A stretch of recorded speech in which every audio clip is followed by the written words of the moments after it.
आज हम लोग बात करेंगे उत्तर प्रदेश की एपीओ की होने वाली परीक्षा की तैयारी हम लोग कैसे करें। कम समय में हम अभियोजन अधिकारी कैसे बने और अभियोजन अधिकारी में सफलता पाने के लिए हमारे पास कौन कौन से टेक्निक होनी चाहिए, कौन कौन से सूत्र होना चाहिए जिसके द्वारा हम अभियोजन अधिकारी बने। पिछले लेक्चर्स में हमने आप लोगों के सामने बात किया था आईपीसी के संबंध में। भारतीय दंड संहिता का लेक्चर्स एक एक करके मेरा आप लोगों के सामने आ रहा है और हम उम्मीद कर रहे हैं कि आप लोग हमारी जितनी वीडियो भारतीय दंड संहिता इंडियन पैनल कोड से रिलेटेड हैं आप लोग उसको देखेंगे, समझेंगे और एक एक चीज़ को बारीकी से नोट करेंगे। तो निश्चित ही हमें पूरा विश्वास है कि यदि आईपीसी के क्वेश्चंस में आपको 95% सफलता जरूर मिलेगी। उसके अलावा आईपीसी से ही आप जो है परीक्षा में सफलता नहीं पाएंगे। आईपीसी के अलावा आपको सीआरपीसी दंड प्रक्रिया संहिता में भी आपको मेहनत करने की ज़रूरत है। इसमें भी आपको ऑब्जेक्टिव क्वेश्चन को जब तक आप सॉल्व नहीं करेंगे तब तक आप जो है इस परीक्षा को पास नहीं कर सकते। इसमें जो ज़्यादातर क्वेश्चन जो ट्रायल से आता है, सेशन ट्रायल्स हैं, वारंट ट्रायल है, सम्मन ट्रायल है, समरी ट्रायल है और जो आपके मजिस्ट्रेट होते हैं उनके राइट क्या है, केस डायरी क्या है, एफआईआर क्या है, एनसीआर क्या है, जजमेंट क्या है, आदेश क्या है। तो इससे जो है आपको रिलेटेड क्वेश्चन को जब तक तैयार नहीं करेंगे बढ़िया से तब तक आपका जो है तैयारी पूरी नहीं हो पाएगी।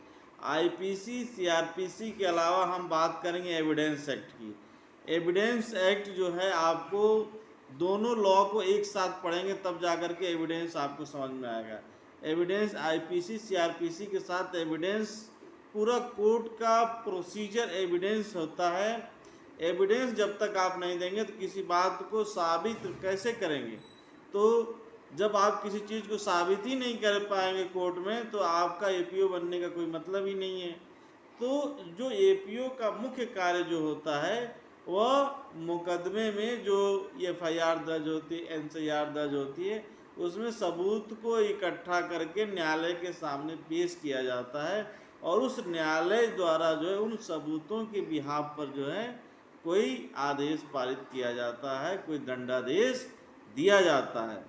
तो ऐसी स्थिति में जो है हमें क्या करना है, एविडेंस कौन कौन से एविडेंस जो है कोर्ट में एडमिसेबल हैं, कौन कौन से जो है साक्ष्य कोर्ट द्वारा स्वीकृत किए जाते हैं, इस पर विशेष फोकस करके आपको पढ़ाई करनी पड़ेगी। तो आईपीसी सीआरपीसी एविडेंस के अलावा आता है police regulation act. Police regulation की भी आपको तैयारी करनी पड़ेगी। तो पुलिस रेगुलेशन की आप बेहतर तरीके से तैयारी करें। इसमें जो है पुलिस का जो जो प्रोसीजर वगैरह है उसका जिक्र किया जाता है। तो ये तो मुख्य मतलब लॉ के सब्जेक्ट हो गए। अब लॉ के सब्जेक्ट के अलावा आपको जनरल नॉलेज की तैयारी करनी पड़ेगी। जनरल नॉलेज में आप कैसे पढ़ेंगे, तो जनरल नॉलेज में आपको हिस्ट्री पढ़ना पड़ेगा, ज्योग्राफी पढ़ना पड़ेगा, राज व्यवस्था पढ़ना पड़ेगा, राजनीति शास्त्र पढ़ना पड़ेगा।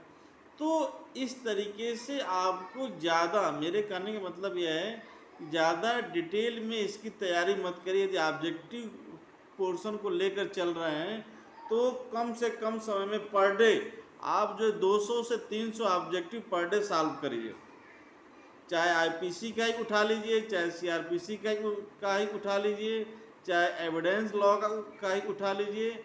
जब तक आप 200 से 300 ऑब्जेक्टिव पर डे सॉल्व नहीं करेंगे और पिछले 10 साल के पेपर्स, अब तो पैटर्न काफ़ी चेंज हो चुका है। अब तो अभियोजन अधिकारी की जो परीक्षा हो रही है उसमें घटना बेस्ड क्वेश्चन आते हैं। कोई घटना दे दी जाती है, उस घटना पर आधारित क्वेश्चन जो है पूछ दिए जाते हैं।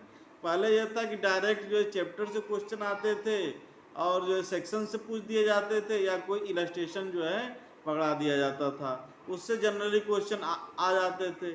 लेकिन अब उस सेक्शन से रिलेटेड कोई घटना दे दी जाती है और उस घटना पर आपका रिएक्शन पूछा जाता है। आपको सही गलत आंसर जो है ABCD के अलावा 2-2 3-3 पार्ट में जो है आंसर पूछे जाते हैं। तो पढ़ाई का पैटर्न दिन पर दिन बदल रहा है।